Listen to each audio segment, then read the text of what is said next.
Hello. हाँ नमस्ते mummy. Kapil, बेटा कब आया तू ऑस्ट्रेलिया से? बस मम्मी 5 मिनट पहले एयरपोर्ट से बाहर आया हूँ और मुझे कुछ काम है, वो खत्म करके मैं शाम तक घर आता हूँ।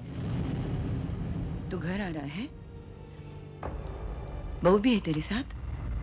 बेटा तू जानते ना तेरे पापा? नहीं मम्मी, अभी मैं अकेला आया हूँ। मम्मी आपसे एक रिक्वेस्ट थी, प्लीज जरा आप पापा को संभाल लेना। हाँ बेटे, मैं पापा को समझा दूंगी, बस तू जल्दी आ जा। तुझे देखने के लिए मेरी आंखें तरस रही है। Okay mummy, bye.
पापा ये कुछ इंपॉर्टेंट पेपर्स है, जरा इन्हें साइन कर लीजिए ना।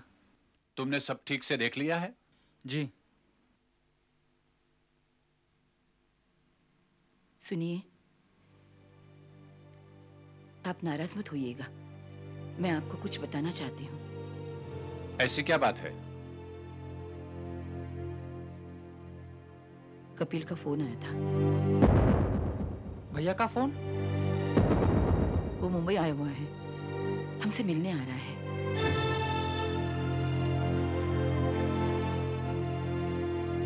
मंदिरा, कपिल का हमसे और इस घर से हर रिश्ता उस दिन टूट गया था जिस दिन उसने हमारी मर्जी के खिलाफ ऑस्ट्रेलिया में उस लड़की के साथ शादी की थी। प्लीज आप उसे माफ कर दीजिए। 4 साल बाद तो बेटा घर आ रहा है। उस लड़की ने बहलाकर उसे अपने जाल में फांस लिया। ठीक है, आप उसे अपनी बहू मत मानिए, लेकिन अपने बेटे के साथ तो नाता मत तोड़िए। मंदिरा, हमारा बस एक ही बेटा है, सुमेर। कपिल हमारे लिए मर चुका है।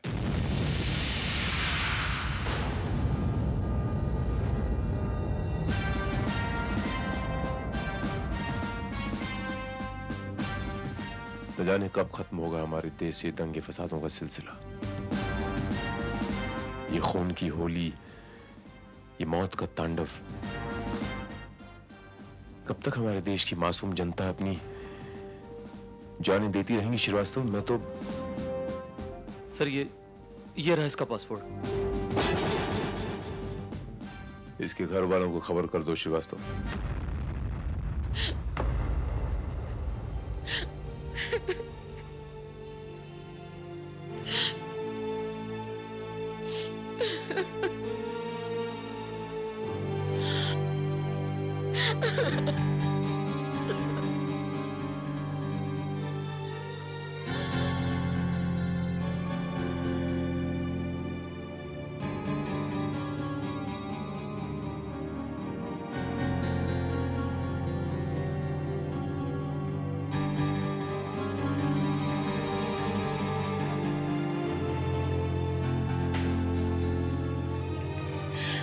कपिल, ओ कपिल, ये क्या हुआ?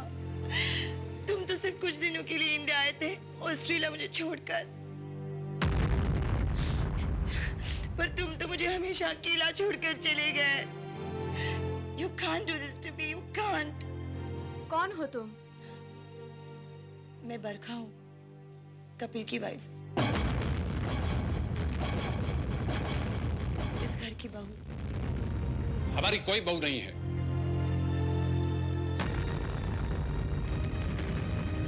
तुम्हारी हिम्मत कैसे हुई यहां आने की? 4 साल पहले तुम्हारी वजह से हमारा बेटा हमसे दूर हो गया और आज हमेशा के लिए हमसे दूर हो गया है।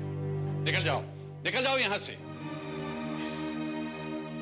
मैं आपके हाथ जोड़ती हूँ पापा, आपके पैर पड़ती हूँ, प्लीज मुझे यहाँ रहने दीजिए। मुझे पापा कहकर और मेरे पांव पकड़कर इस घर में रहने की कोशिश मत करो।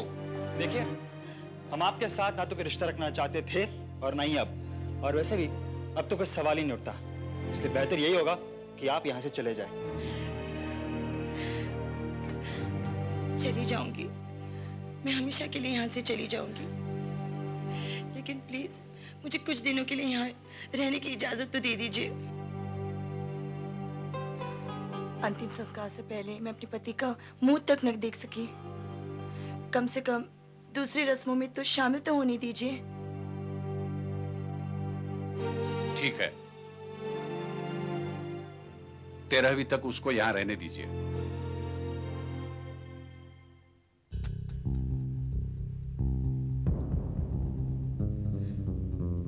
तुम्हारी जीते जीने से ही, लेकिन तुम्हारी मौत के बाद तुम्हारे घर वालों को मुझे अपनाना ही पड़ेगा।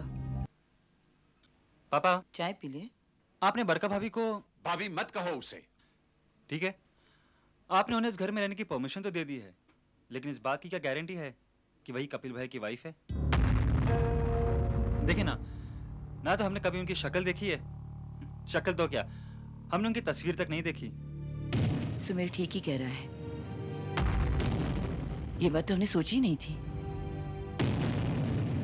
ऐसे तो कोई भी लड़की यहाँ आके खुद को कपिल की बीवी कह सकती है। माँ, कौन हो तुम?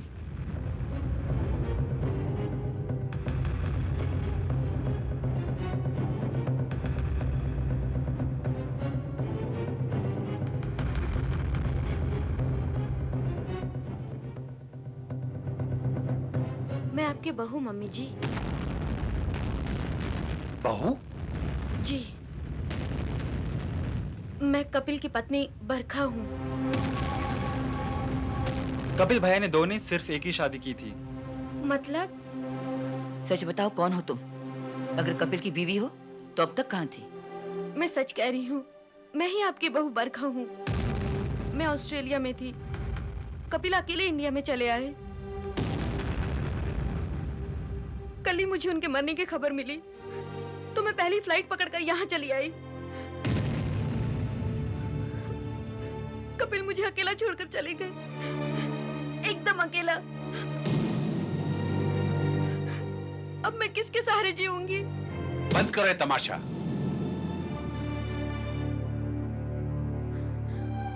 मैं जानती हूँ पापा, कपिल ने आप लोगों की मर्जी के खिलाफ मुझसे शादी की है, इसलिए आप लोग मुझसे नाराज हैं। मैं आप लोगों के पांव पड़ती हूँ, प्लीज कपिल के रहते हुए मुझे आप लोगों की सेवा करने का मौका नहीं मिला। प्लीज कुछ दिन अपनी सेवा करने का सौभाग्य मुझे दे दीजिए। ज्यादा ड्रामा मत करो, बोलो किस लिए आए हो तुम यहाँ पर? कपिल की अर्थी इस घर से उठी है, इसलिए 13वीं तक यहाँ रहना चाहती हूँ। मुझे आप लोगों से कुछ नहीं चाहिए, बस कपिल की विधवा होने के नाते मैं कुछ दिन यहाँ ठहरना चाहती हूँ, प्लीज।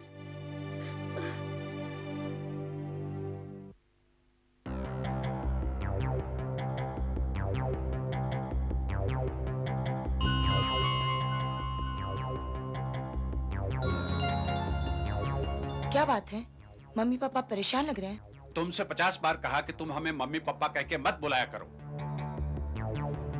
इनसे मिलो, ये भी तुम्हारी तरह कपिल की पत्नी बताती है अपने आप को, और अपना नाम बरखा बताती है। क्या? क्या?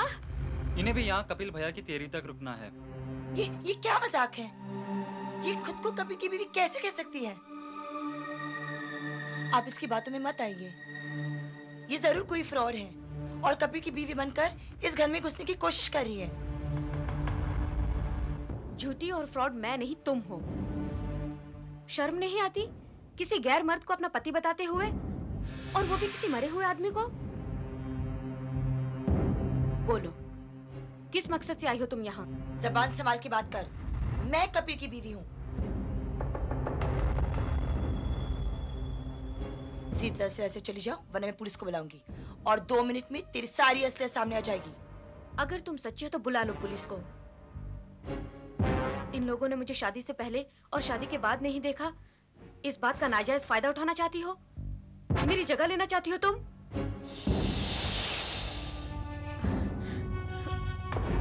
ये देखो, ये रहा मेरा पासपोर्ट, ये एयर टिकट।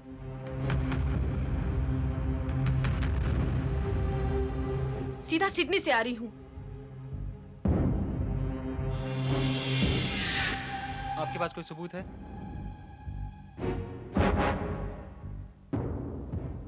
कपिल की जीती जी, आप लोगों ने मुझे नहीं अपनाया, लेकिन उनकी मौत के बाद मुझसे उसकी पत्नी होने का सबूत मांगकर मुझे इस तरह से जलील तो न कीजिए। तुम्हारा पासपोर्ट कहाँ है? 1 मिनट, मैं लेके आती हूँ।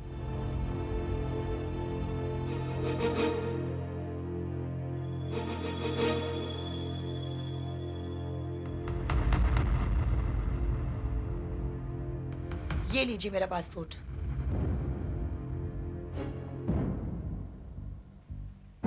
देख लीजिए और इस मक्कार की बातों में मत आइए। आपका टिकट कहाँ है? Air ticket? टिकट तो मैंने एयरपोर्ट के बाहर ही फेंक दिया।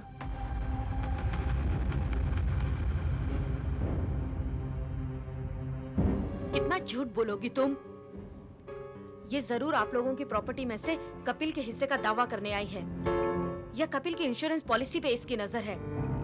लेकिन मैं इसे आप लोगों को धोखा नहीं देने दूंगी। ये खुद को कपिल की पत्नी साबित नहीं कर सकती, क्योंकि कपिल की पत्नी मैं हूँ। झूठ है ये। देखो, मुझे शोर शराबा पसंद नहीं है।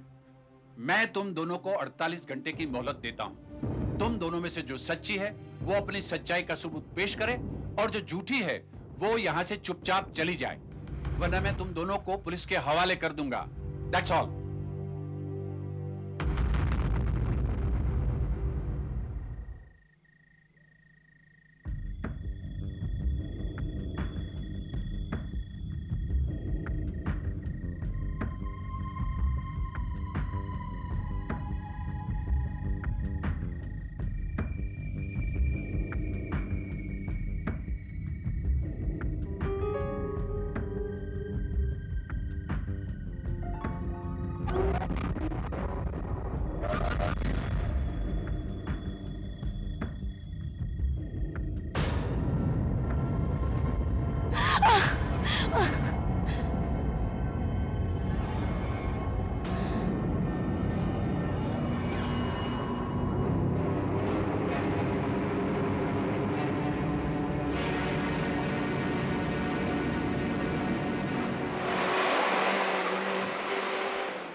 तो ब्रजेश कुमार जी, इन दोनों का यह दावा है कि ये आपके मरहूम बेटे कपिल कुमार की पत्नियां हैं, और इन दोनों का एक ही नाम है, बरखा।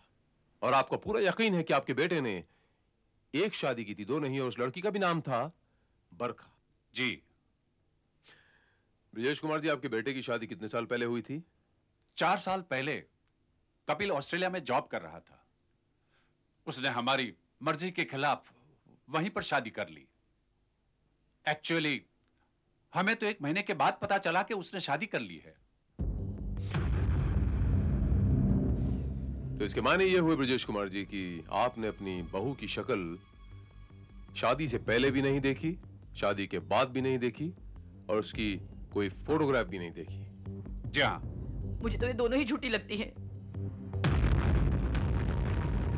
दोनों नंबर एक की चालाक लगती हैं। इनमें से एक भी मेरे मेरे कपिल की बीवी नहीं लगती मुझे।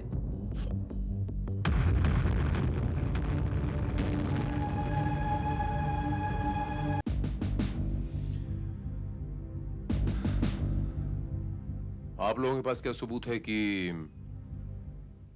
आपकी और मरहूम कपिल कुमार की शादी हुई थी? ऑस्ट्रेलिया में विधिवत शादी करने से पहले हम लोगों ने रजिस्टर शादी की थी। ये रहा उसका मैरिज सर्टिफिकेट।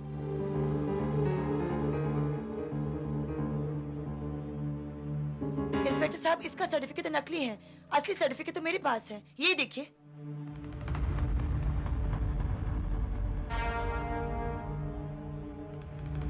और ये रहा मेरा पासपोर्ट।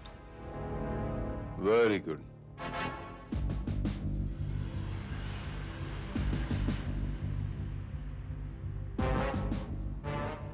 ऑस्ट्रेलिया से बॉम्बे आने की एयर टिकट कहाँ है आपकी? एयर टिकट तो मैंने एयरपोर्ट के बाहर ही फेंक दिया। Very good.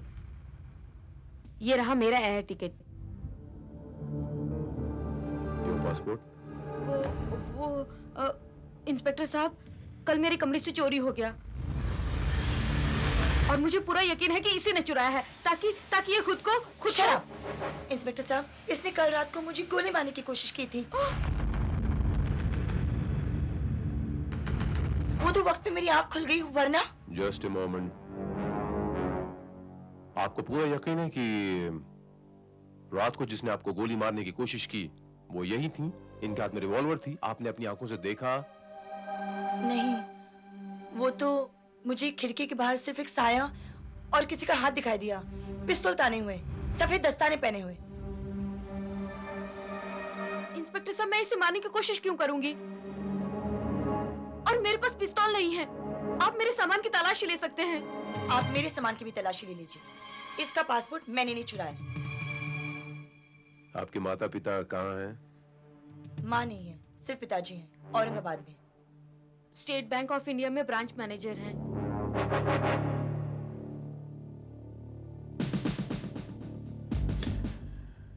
उनका नाम क्या है? श्री मदन मोहन। और कपिल की पत्नी का होने का सबसे बड़ा सबूत तो मेरे पास है। आइए मेरे साथ।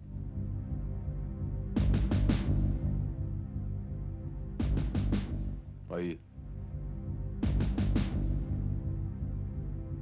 वो देखिए इंस्पेक्टर, मेरी और कपिल की शादी की तस्वीर।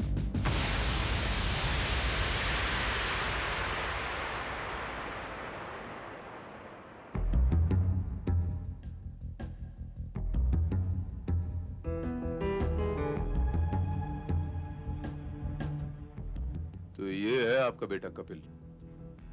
हाँ, ये मेरा कपिल ही है।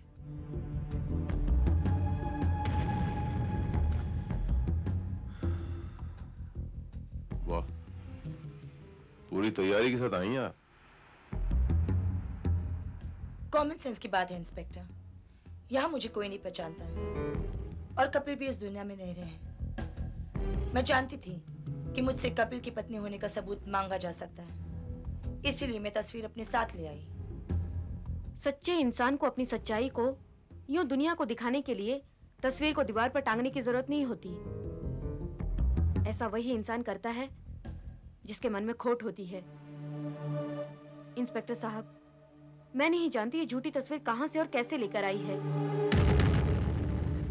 शादी की तस्वीर मेरे पास भी है।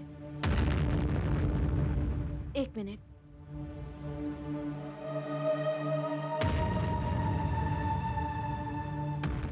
इंस्पेक्टर साहब, ये जरूर किसी बहुत बड़े चोरों या ठगों के गैंग की मेंबर लगती है।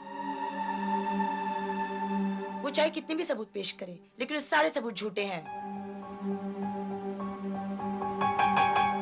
इंस्पेक्टर साहब, ये रही तस्वीर।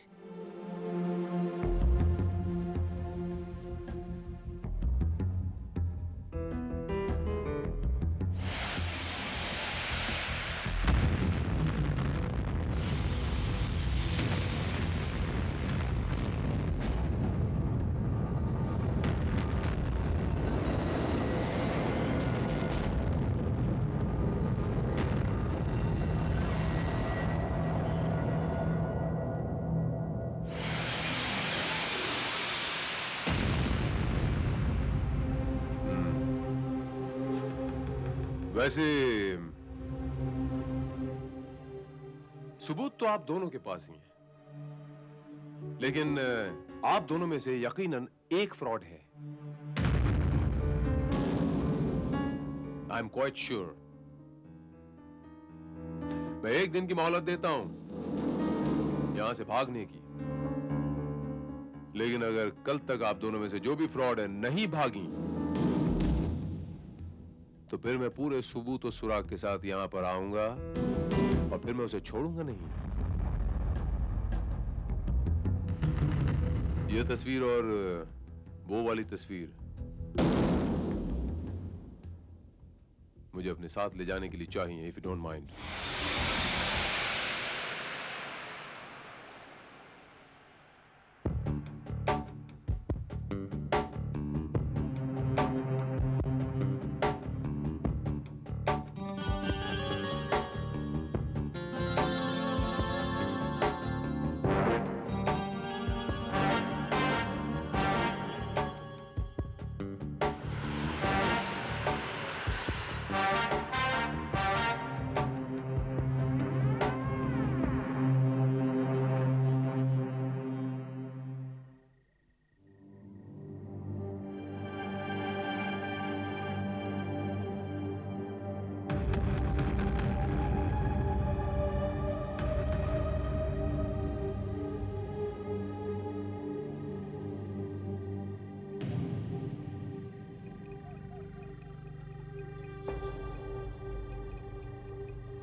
क्या सोच रही हो तुम?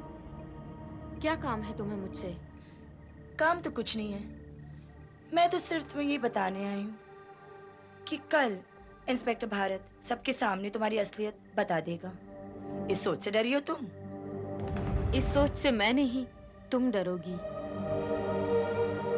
और अगर तुम जल्द से जल्द यहाँ से नहीं गई तो सजा पाओगी। इतने रिस्क क्यों ले रही हो तुम? तुम्हें जो भी 5-10 लाख की जरूरत है मुझसे ले लो। मुझे 5-10 लाख रुपए देकर खुद करोड़ों रुपए हड़पना चाहती हो? बकवास मत करो, मैं यहाँ जायदाद के लालच में नहीं आई हूँ। और मैं भी नहीं आई हूँ।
यस। तो मेरी चेतावनी देने के बावजूद भी आप लोग अब तक यहीं हैं। मेरी बात को आपने सीरियसली नहीं लिया, हैं? इंस्पेक्टर, कल रात को इसने मुझे दोबारा जान से मारने की कोशिश की। और ये अकेली नहीं है, इसकी और भी कोई साथी है। साथी मेरे नहीं इंस्पेक्टर साहब, इसके हैं। इसका निशाना तो मैं थी। इंस्पेक्टर साहब, मुझे तो दोनों की बातें झूठी लगती है। अरे दोनों ही फ्रॉड है, दोनों को अरेस्ट कर लीजिए।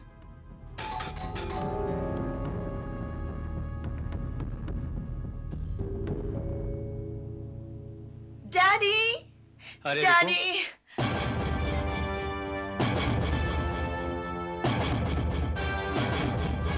अच्छा हुआ आप आ गए। अरे गलतफहमी हो गई है तुम्हें बेटे, हम तुम्हारे डैडी नहीं हैं। डैडी आप क्या कह रहे हैं? मैं आपकी बरखा हूँ। सॉरी बेटे, हो सकता है हमारी शक्ल तुम्हारे पिताजी से मिलती हो। मेरी बेटी ना,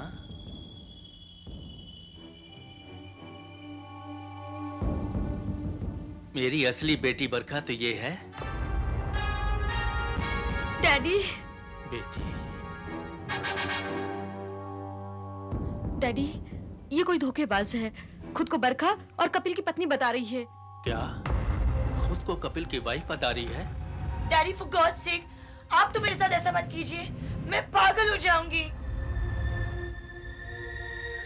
देखिए, आप जो कोई भी हो, लेकिन आप ना मेरी बेटी हैं और ना कपिल की वाइफ हैं, समझिए आप?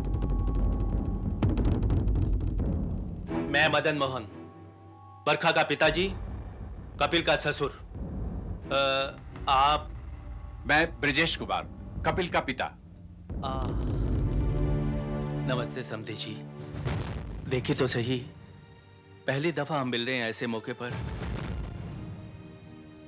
कपिल के बारे में मालूम हुआ तो चला आया। यही सुनकर बहुत दुख हुआ समधी जी, बहुत दुख हुआ। तो आप हैं इनके पिता? नहीं इंस्पेक्टर, ये मेरे पिता हैं, मेरे डैडी हैं। ये मेरे खिलाफ एक बहुत बड़ी साजिश है और पता नहीं डैडी इन लोगों का साथ क्यों दे रहे हैं।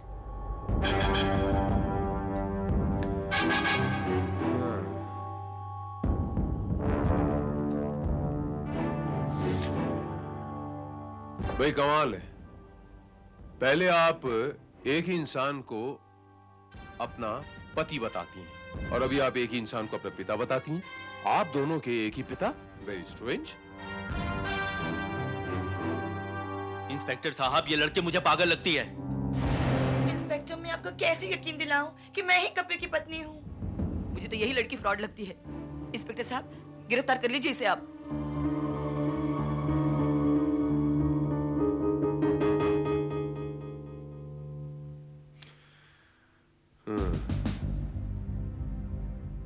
आपको याद है मंदिरा जी कि कल मैंने इनसे कहा था कि मैं इनको एक ही दिन की मोहलत देता हूं,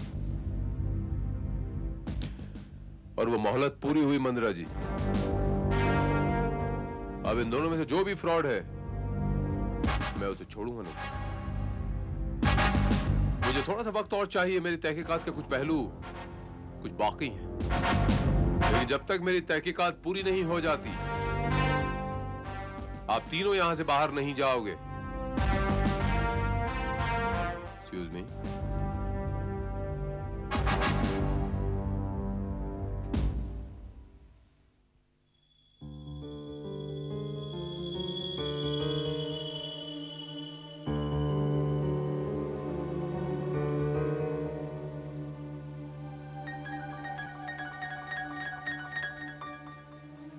डैडी कॉफी।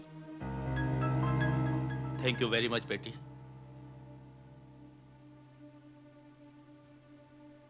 अब बताओ, कौन हो तुम? चोर चोर मुझसे भाई, जो तुम हो वही मैं हूं, और तुम क्या हो तुम्हें अच्छी तरह मालूम है। यहाँ किस मकसद से आए हो? कपिल की विधवा बनकर मिस्टर ब्रजेश की प्रॉपर्टी से जो तुम्हें हिस्सा मिलने वाला है उसका 50%। लेकिन मैं तुम्हें 50% क्यों दूं? नहीं दोगी तो तुम्हारा काम भी नहीं बनेगा। मैं तुम्हारा बना बनाया सारा खेल बिगाड़ दूंगा। असली बरखा को नकली साबित करने में मैं तुम्हारी मदद कर सकता हूं। वो लड़की बड़ी चालाक है, उसे मालूम है कि मैं तुम्हारा साथ देने यहां आया हूं, इसलिए मेरे यहां आते ही मुझे झांसे में लेकर मुझे डैडी कहने लगी। पर मैं जानता हूं मेरा फायदा तुम्हारा साथ देने में है, और अब तुम्हारा फायदा मेरी बात मानने में है। रुक जाइए मदन मोहन जी।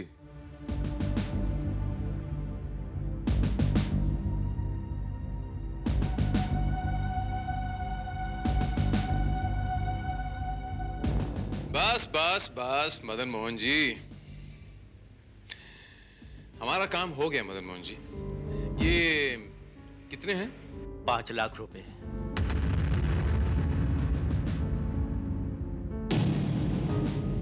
और ये किसने दिया आपको?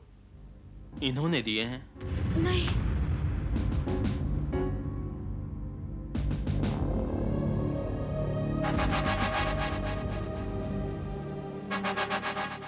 ये 5 लाख रुपए मदन मोहन जी को आपने दिए हैं? नहीं, ये आप कैसे कह सकते हैं डैडी? मैं तुम्हारा डैडी नहीं हूं।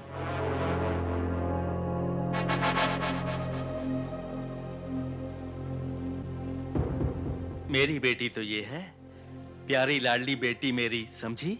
मदन मोहन जी बिल्कुल ठीक कह रहे हैं। पापा, बेटा, ये मरहूम कपिल कुमार की बीवी हैं, असली बीवी। बहू। और आप नकली बीवी। ये आप कैसे कह सकते हैं? आपकी शादी कब हुई थी? 17 नवंबर 1997। झूठ कितनी सफाई से बोलती हैं आप। एक मिनट।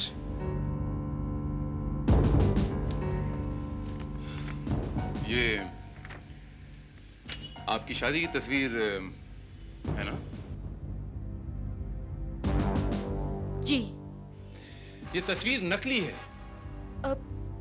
ये आप कैसे कह सकते हैं कि ये तस्वीर नकली है? चलिए ये भी समझा देते हैं।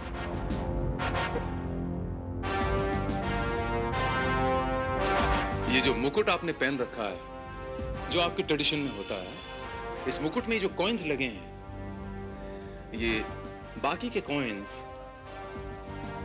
ये देखिए 97 के आसपास के हैं, लेकिन ये कॉइन 1 रुपए का, ये इस पे कौन सा सन लिखा हुआ?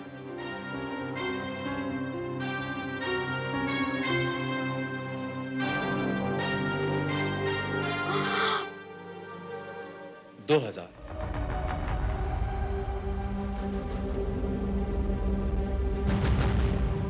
ये बरखा जी, अभी अभी आपने कहा कि आपकी शादी 1997 में हुई थी। अब अगर वाकई आपकी शादी 97 में हुई थी, तो उस वक्त ईयर 2000 मार्क वाला कॉइन कहां से आया? बताइए, वो कॉइन कहां से आया?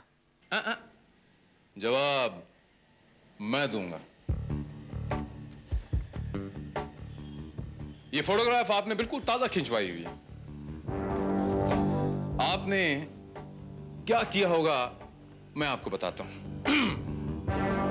आपने बरखा नंबर 1 यानी एक्चुअल बीवी की फोटोग्राफ पहले चुराई और इस सेम गेटअप में आपने अपनी फोटो खिंचवाई और मरहूम कपिल कुमार की फोटोग्राफ के साथ पेस्ट कर दी एक फोटोग्राफी से। हमने कंप्यूटर से ये फोटोग्राफ चेक की हैं। बरखा नंबर 1 की फोटोग्राफ असली है, लेकिन आपकी फोटोग्राफ मैनिपुलेटेड है, नकली है, बिल्कुल आपकी तरह। अगर आपको इस फोटोग्राफ से पता चल गया था कि असली कौन है और नकली कौन है, तो आपने इसे पहले ही गिरफ्तार क्यों नहीं कर लिया?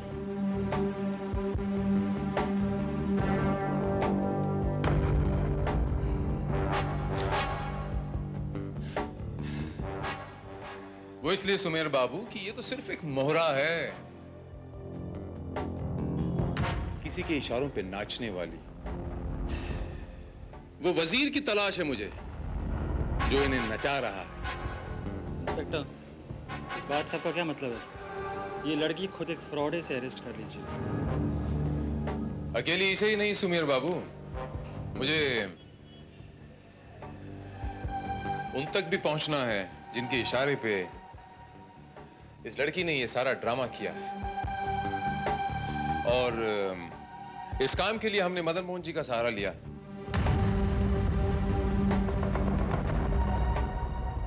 हाँ।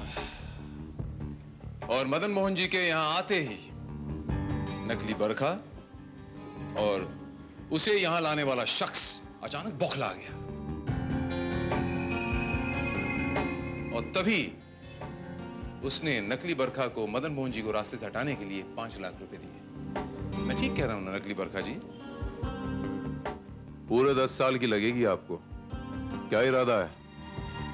हा? आपका असली नाम क्या है?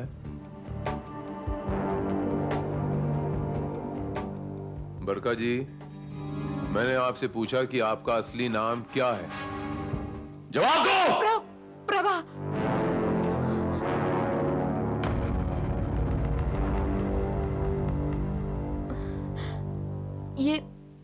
ये मैंने किसी के इशारे पर किया था।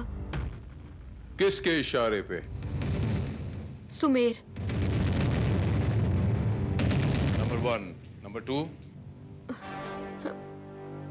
मंदिरा।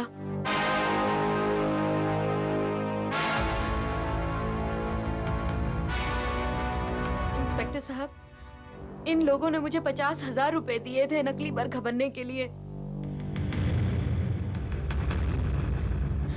इंस्पेक्टर साहब, मैं नाटकों में काम करने वाली गरीब एक्ट्रेस हूँ।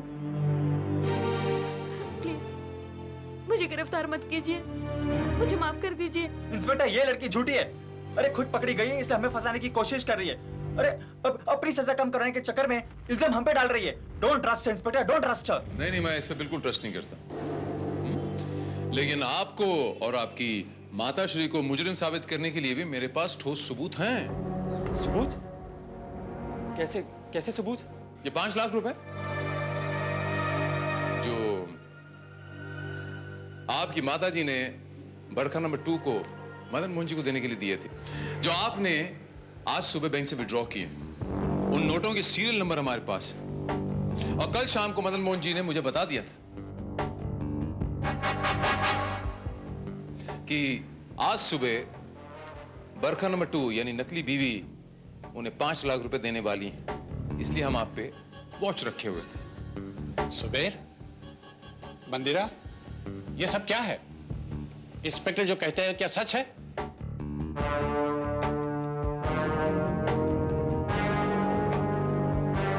चुप क्यों हो मंदिरा? क्यों किया तुमने मेरे साथ ये नाटक? तुमने मेरे साथ धोखा किया। मुझे माफ कर दीजिए। पापा, मम्मी ने ये सब मेरी खातिर किया। मम्मी चाहती थी कि मुझे आपकी प्रॉपर्टी किसी के साथ शेयर ना करनी पड़े, आपकी प्रॉपर्टी का 100% मिले। इंस्पेक्टर साहब, कपिल मेरा सौतेला बेटा था।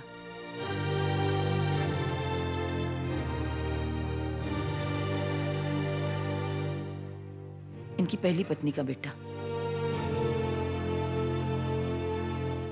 हालांकि कपिल की जीते जी मैंने सुमेर और कपिल में कभी कोई फर्क नहीं समझा, लेकिन कपिल की मौत के बाद जब बरखा यहाँ आई तो मुझे लालच आ गया। पापा कपिल भाई से नाराज जरूर थे, कहते थे कपिल भाई उनके लिए मर गए, लेकिन मन ही मन बहुत चाहते थे उन्हें। पापा की वसीयत मैंने देखी है, उसमें उन्होंने अपनी जायदाद कपिल भाई और मेरा नाम आधी आधी लिख दी है। जब कपिल नहीं रहा तो सुमेर पूरी जायदाद का इकलौता वारिस बचा, लेकिन बरखा के आने से मुझे खतरा महसूस हुआ कि वो कानूनन कपिल का जायदाद का हिस्सा मांगेगी। इंस्पेक्टर साहब, जिसे हम अपने घर की बहू मानते ही नहीं, उसे हम अपनी जायदाद में हिस्सा कैसे देंगे? इसलिए बरखा भाभी को फ्रॉड साबित करके यहां से भगाने का प्लान हमने बनाया और प्रभा को नकली बरखा बनाकर यहां ले आए। इन्हें डराने के लिए गोली भी मैंने चलाई थी। आप लोगों को ये सब करने की कोई जरूरत नहीं थी। मैं यहाँ प्रॉपर्टी में हिस्सा क्लेम करने के लिए नहीं आई थी। कपिल ऑस्ट्रेलिया में मेरे लिए बहुत कुछ छोड़ गए हैं। बरखा नंबर 2 उर्फ नकली बीवी उर्फ प्रभा जी, माता श्री आपको और भ्राता श्री आपको मैं बरखा के ऊपर जानलेवा हमला करने के जुर्म में और उसके खिलाफ साजिश के जुर्म में गिरफ्तार करता हूं।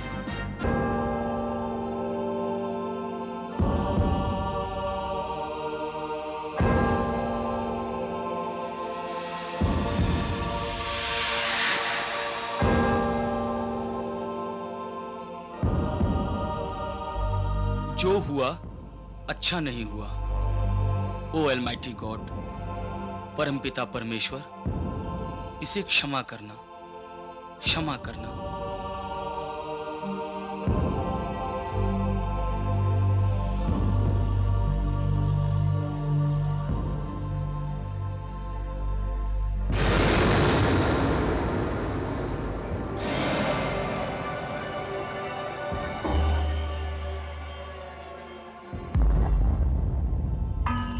मेरी आंखें ठीक होने में और भी वक्त लगेगा।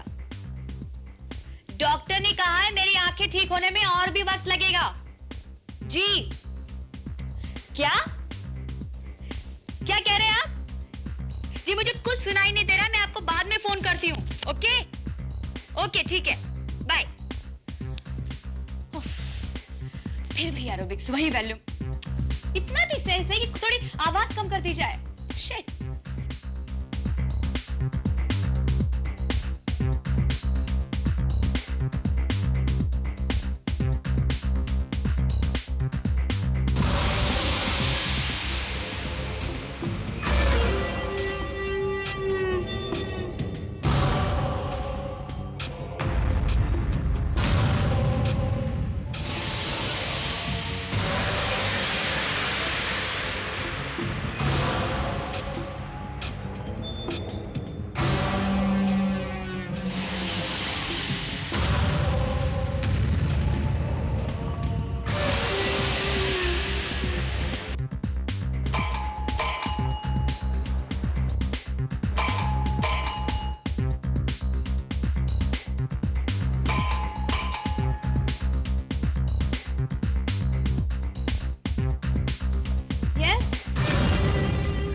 रजिस्ट्री आपके नाम। क्या रजिस्ट्री है। क्या बोल रहे हैं? रजिस्ट्री आपके नाम। एक मिनट ठहरिए।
बेरहमी के साथ इसे मारा गया है सर, और मारने के बाद दोनों आंखें भी निकाल ली गई हैं।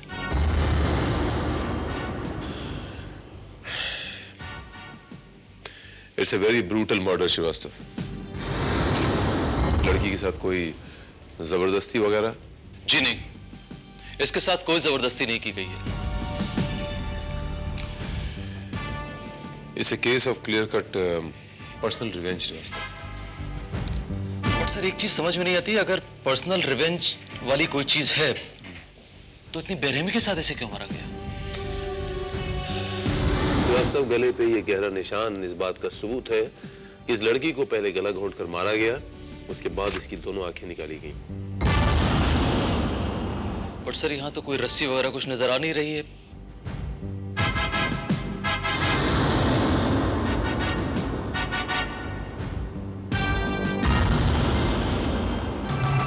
रेशम के रुएं?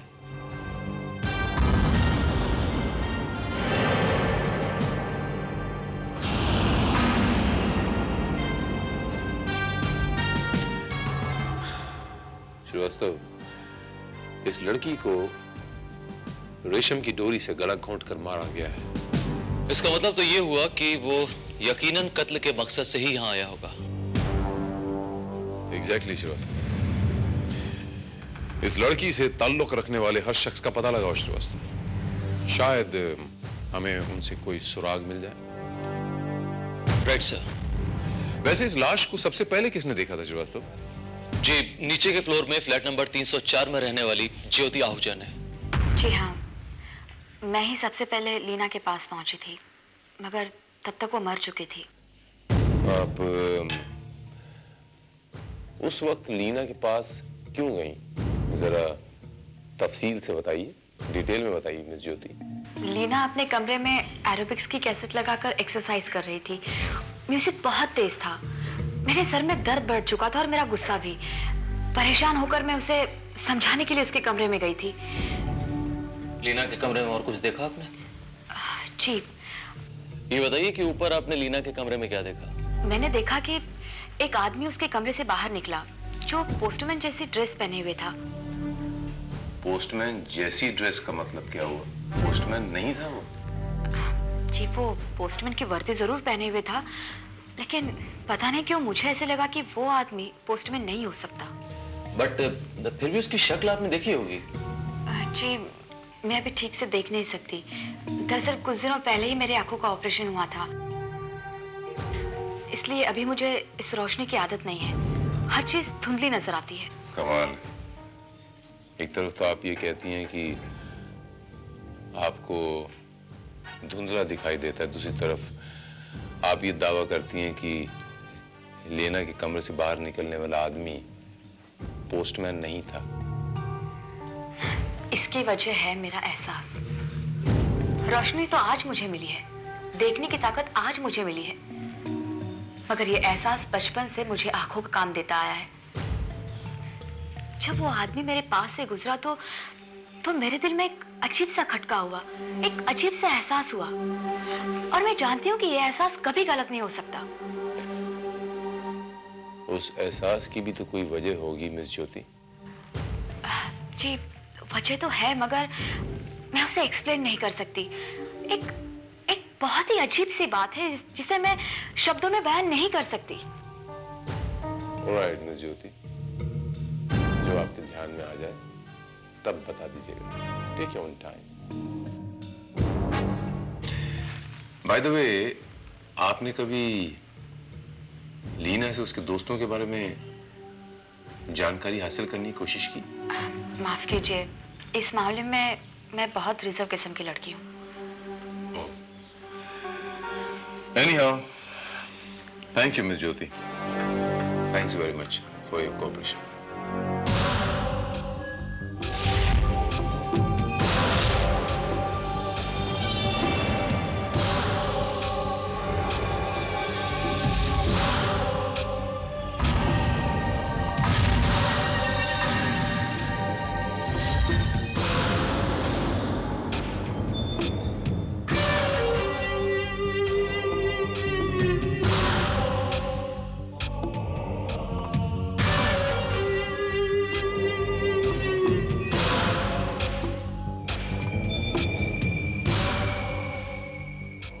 ओ ऑलमाइटी गॉड, इसे क्षमा करना, क्षमा करना।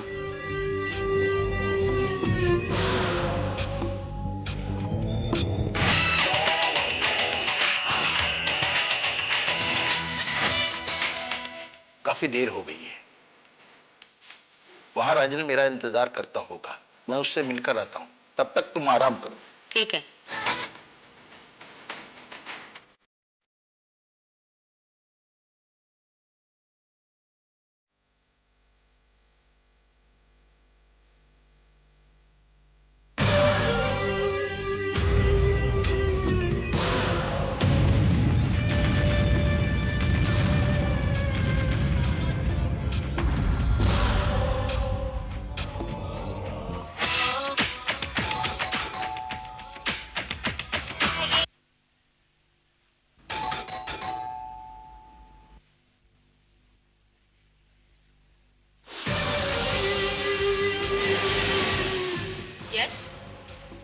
आंटी, आपका टेलीफोन खराब है? नहीं तो टेलीफोन तो ठीक है। लेकिन अंकल ने कंप्लेन किया था शायद। अच्छा ठीक है, मैं देखती हूँ। अभी तो चालू था, रुको यहाँ।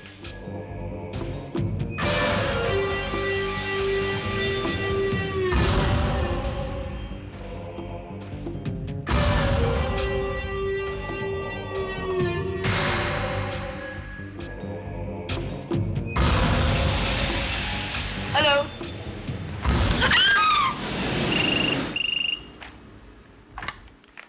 Inspector Bharat here. Sir, Karjan road पर आशीष बिल्डिंग में एक लेडी का कत्ल हो गया है।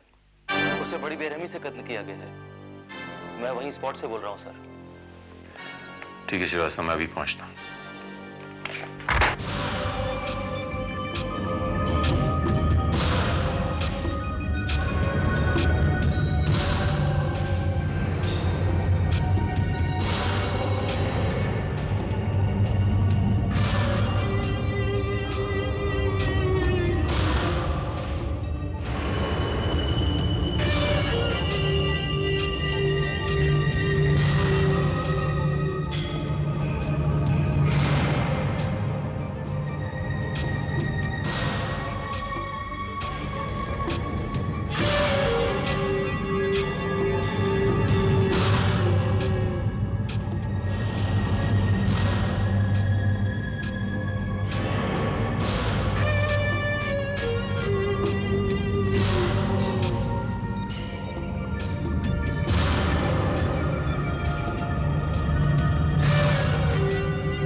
मिसेस ग्रेवाल का कत्ल भी गला घोंट कर किया गया है सर।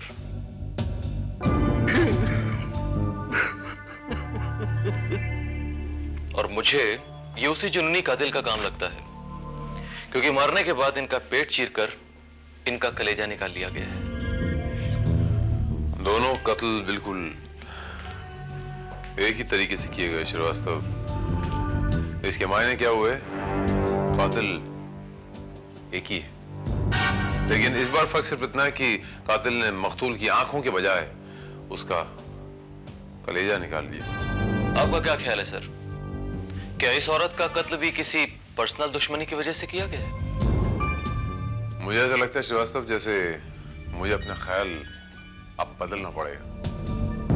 कातिल ने ये सारे मर्डर सिर्फ इसलिए किए श्रीवास्तव कि उसे बॉडी में से सिर्फ एक पार्ट निकालना था। सर, ये भी हो सकता है कि उस आदमी को, कातिल को लाश की चीरफाड़ करने में मजा आता हो, या फिर वो कोई वैश्य किस्म का इंसान हो सर। क्वाइट पॉसिबल श्रीवास्तव, लेकिन अब सवाल ये खड़ा होता है कि कातिल लाश के शरीर में से एक ही पार्ट क्यों निकालता है? वो मिसेस ग्रेवाल की आंखें भी निकाल सकता था, उसने कलेजा क्यों निकाला? और लेना की सिर्फ आंखें क्यों निकाली? क्यों? बेचारी कंचन, हमें क्या पता था इस कलेजे की वजह से इनकी जान चली जाएगी। हमने तो सोचा था कि नया लीवर मिलने से उनकी उम्र लंबी हो जाएगी। एक मिनट, नया लीवर का मतलब? क्या बताऊं इंस्पेक्टर साहब, बड़ी मुश्किल से इनकी लीवर का ऑपरेशन करवाया और नया लीवर बिठाया। 6 महीने के इंतजार के बाद बड़ी मुश्किल से इनकी मैच का लीवर मिला। क्या बताता, इसी लीवर की वजह से इनकी जान चली जाएगी। मिस्टर ग्रेवाल, क्या आप बताएंगे कि ये ऑपरेशन कहाँ हुआ था, किस अस्पताल में? ये ऑपरेशन केलकर हॉस्पिटल में हुआ था। डॉक्टर अनिल अस्थाना ने किया था। Doctor Anil Asthana.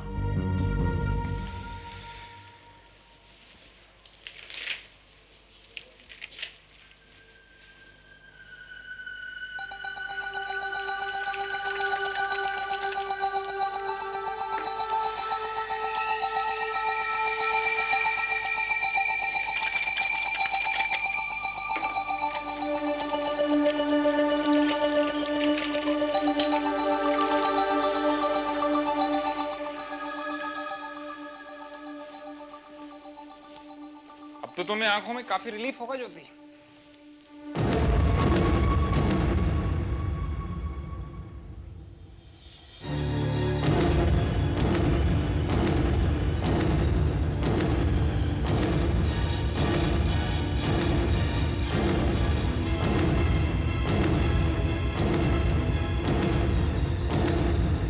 Jyoti, are you all right?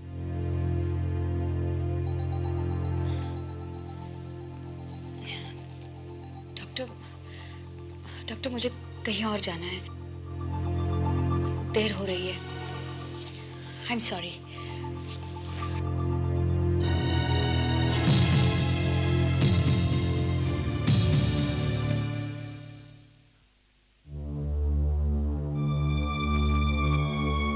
Excuse me sir. क्या बात है ज्योति, सब ठीक तो है? जी हाँ, दरअसल मैं आपको अपने उस एहसास के बारे में बताने आई हूँ जो उस आदमी के पास से गुजरते हुए मुझे हुआ था। क्या एहसास हुआ आपको ज्योति जी? मुझे उसके शरीर से दवाइयों और अस्पताल में इस्तेमाल होने वाली साबुन की तेज बू आई थी। दवाओं और एंटीबायोटिक सोप की बू? मतलब ये हुआ कि उस कातिल का मेडिकल फील्ड के साथ कोई ना कोई ताल्लुक जरूर है। हेलो, हाँ बोलो कामत।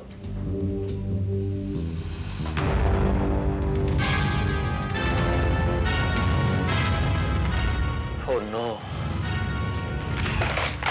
क्या हुआ श्रीवास्तव?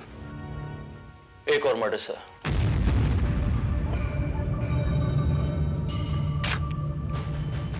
श्रीवास्तव, यह हत्या भी मुझे वो पहले 2 केसेस की तरह लग रही है। सर, मिस्टर कुलकर्णी की किडनी भी निकाल ली गई है। अब तो मुझे पूरा यकीन हो गया है कि कातिल जरूर कोई जुनूनी आदमी है या पागल आदमी है जिसे अपने शिकार के अंगों को काटने में मजा मिलता है। नहीं श्रीवास्तव, मैं तुमसे पूरी तरह सहमत नहीं हूं। कातिल ये जो कुछ भी कर रहा है श्रीवास्तव, बहुत सोच समझ के कर रहा है। देखो, कुलकर्णी की किडनी निकाली गई, कंचन का लिवर और लेना की आंखें। ऐसा क्यों? इसके पीछे कुछ ना कुछ राज छुपा हुआ श्रीवास्तव। कातिल का इसके पीछे बहुत बड़ा मोटिव है कुछ। सर, ये मरने वाली की मेडिकल रिपोर्ट है।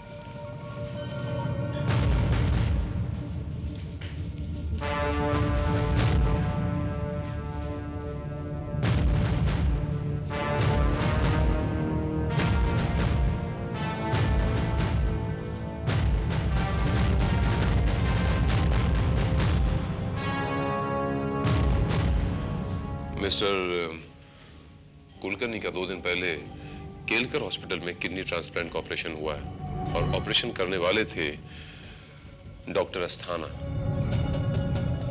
इसका मतलब ये हुआ कि इस केस की जड़ें केलकर हॉस्पिटल में हैं। मेरे ख्याल में हमें वहां चलकर डॉक्टर अस्थाना से मिलना होगा सर। एग्जैक्टली।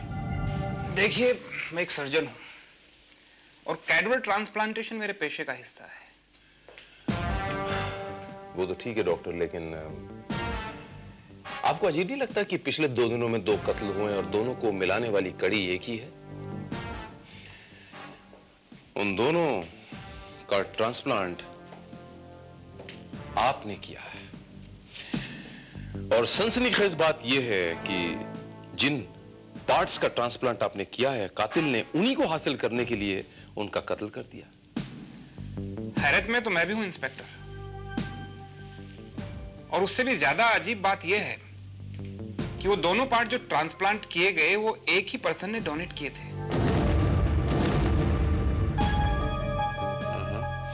अच्छा डॉक्टर साहब, जरा आपने रिकॉर्ड्स चेक करके बताएंगे कि मिस्टर कुलकर्णी और मिसेस कंचन का जो ट्रांसप्लांट हुआ था, वो पार्ट्स डोनेट करने वाले शख्स का नाम क्या था? उसे मैं कैसे भूल सकता हूं? वो हमारे ही अस्पताल में नर्स थी और उसका नाम जूली था। जूली? हाँ बेटा, उसे कैंसर था, गले का कैंसर। मौत के कितने करीब थी, फिर भी हंसती रहती थी। खुद तो चली गई हंसते खेलते, पर मुझे भागन को हमेशा रोने के लिए छोड़ गई। इतनी बहादुर बेटी की मां होकर अब रो रही हैं। आपको तो फख्र होना चाहिए कि आपकी ऐसी बेटी थी मिसेस डिसूजा। तुम ठीक कह रहे हो बेटा, पर मैं क्या करूं? जब भी उसकी याद आती मेरे आंसू नहीं रुकते। उस अभागन ने कोई खुशी नहीं देखी। काश उसकी शादी हो गई होती। अच्छा मिसेस डिसूजा, आपकी बेटी का कोई दोस्त या कोई बॉयफ्रेंड वगैरह था क्या? नहीं, उसका मंगेतर था जॉन। वो भी उसी अस्पताल में काम करता था जहां जूली काम करती थी, लेकिन वो भी उसे छोड़कर चला गया। पता नहीं कहां गया, उसकी मौत पर भी नहीं आया। जूली ने उसका कितना इंतजार किया। क्यों? उनके बीच में कोई झगड़ा वगैरह हो गया था, कोई अनबन? पता नहीं।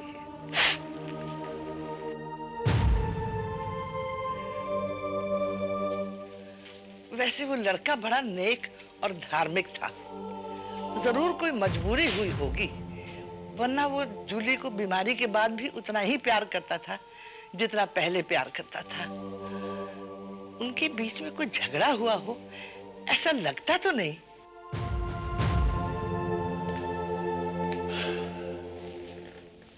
मिसेस डिसूजा, मुझे आपकी बेटी की मौत का बड़ा अफसोस है, और इससे भी ज्यादा अफसोस इस बात का है अपने शरीर के जो अंग उसने दान किए थे उसे भी किसी वहशी दरिंदे ने अपना शिकार बना दिया। हाँ बेटा, वो मासूम तो मरकर भी जिंदा रहना चाहती थी, इसीलिए उसने अपने शरीर का एक एक हिस्सा दान कर दिया, यहाँ तक कि आंखें भी। आंखें?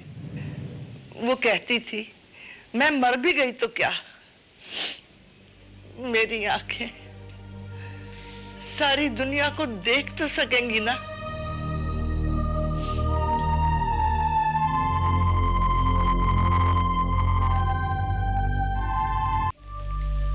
जी हाँ, जूली ने अपनी आंखें भी डोनेट की थी और आज उसकी बदौलत एक अंधी लड़की देख सकती है। उसका जन्मजात अंधापन दूर हो चुका है।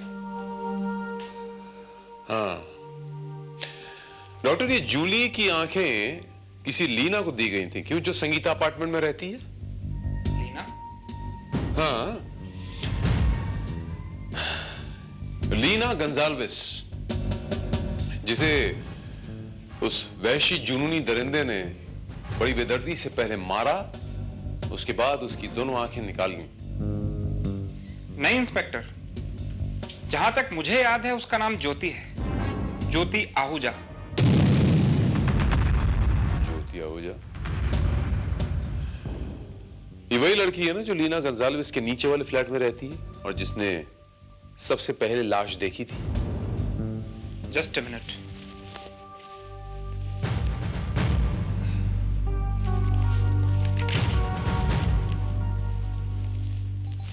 जी हाँ, ये देखिए, Jyoti Ahuja, flat number 403, Sangeeta apartment. कमाल है। मेरी थियोरी के मुताबिक कातिल जो कोई भी है, वो कत्ल करने के बाद वही बॉडी पार्ट्स निकालता है जो बॉडी पार्ट्स जूली नाम की नर्स ने डोनेट किए थे। लेकिन फिर उसने ज्योति के बजाय लेना का कत्ल क्यों कर दिया? शायद आप जो सोच रहे हैं कत्ल की वजह वो ना होकर कोई और वजह हो। ये मैं रजिस्टर देख सकता हूँ? श्योर।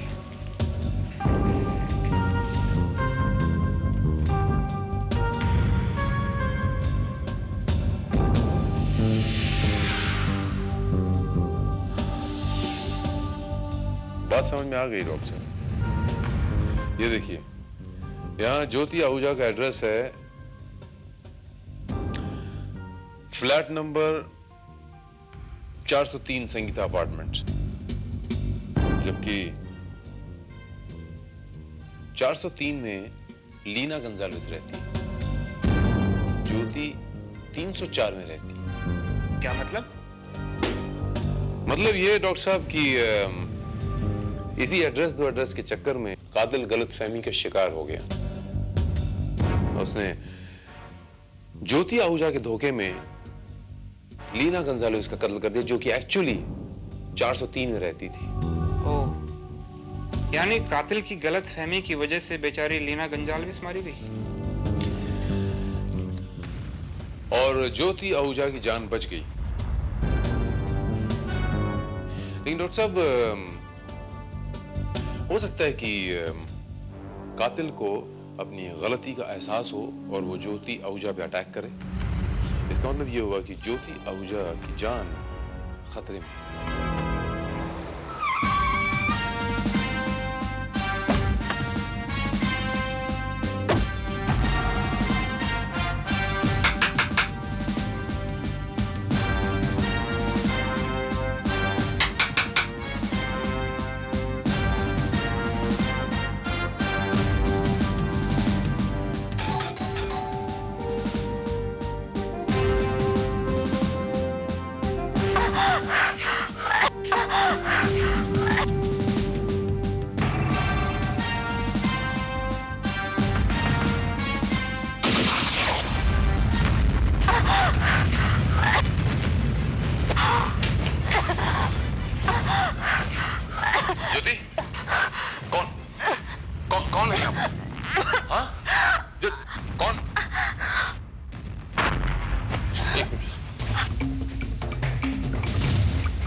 उसने कहा कि वो पुलिस का आदमी है।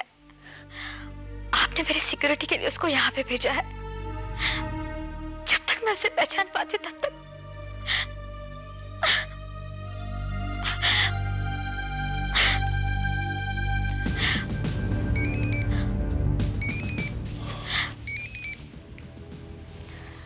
हाँ श्रीवास्तव, वो खून स्पॉट पे जो मिला था उसे हमने एनालिसिस के लिए भिजवा दिया है। गुड। श्रीवास्तव, उसे पाँव में गोली लगी है, उसका काफी खून बहा है, और अगर गोली निकाली गई तो उसे खून की जरूरत पड़ सकती है। या और श्रीवास्तव, सारे ब्लड बैंक्स में इन्फॉर्म कर दिया जाए कि उस खास ब्लड ग्रुप की अगर डिमांड आए तो हमें फौरन इन्फॉर्म किया जाए। ओके?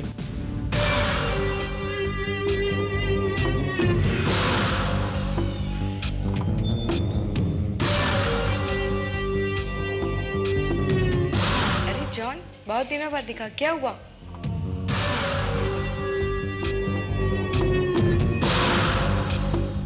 कुछ नहीं।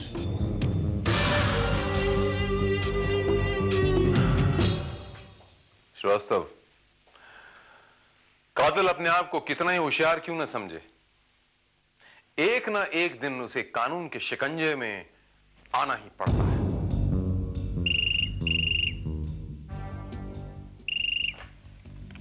हेलो,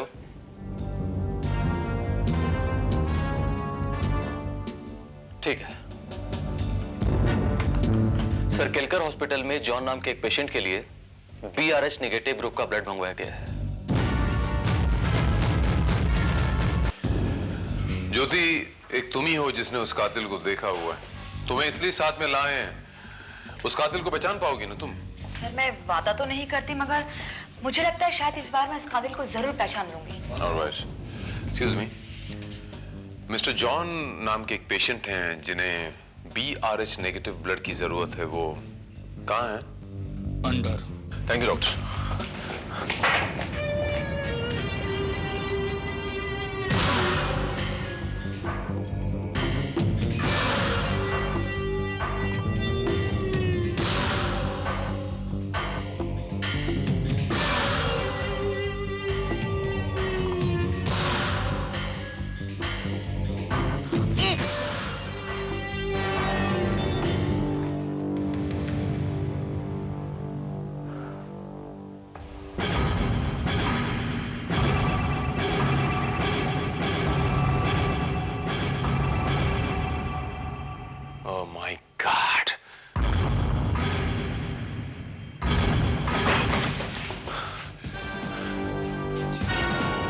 अभी भी यहाँ दो लोग खड़े थे, तुमने देखा क्या?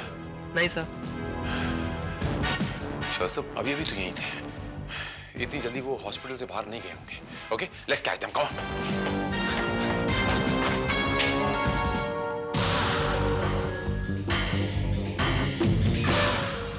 रिलैक्स,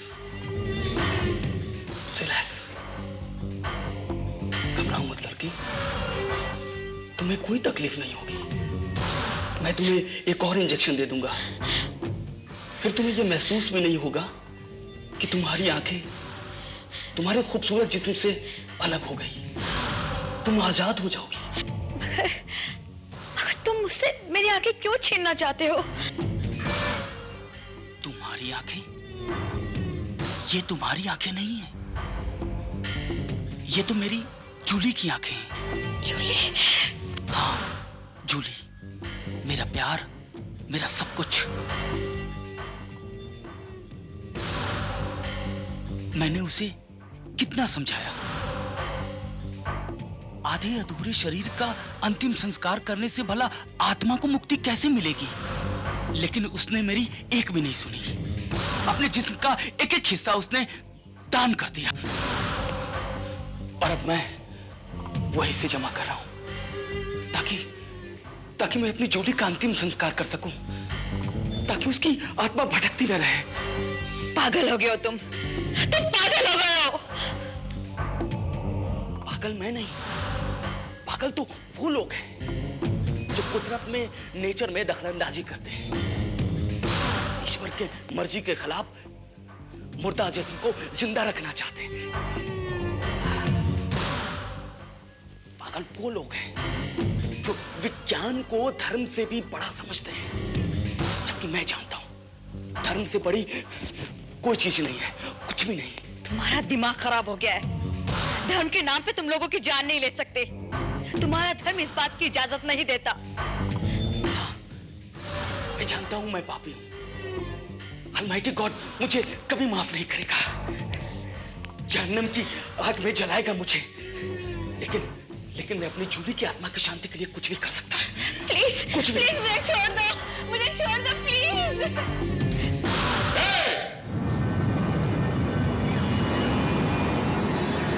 हरकत नहीं। पहले गोली टांग में मारी थी मैंने, लेकिन अब भेजा उड़ा दूंगा।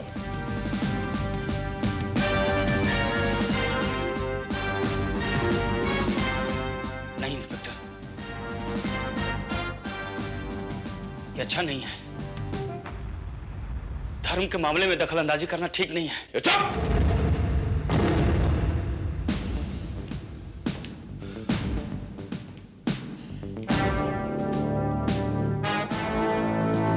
परिभाषा मुझे मत समझा।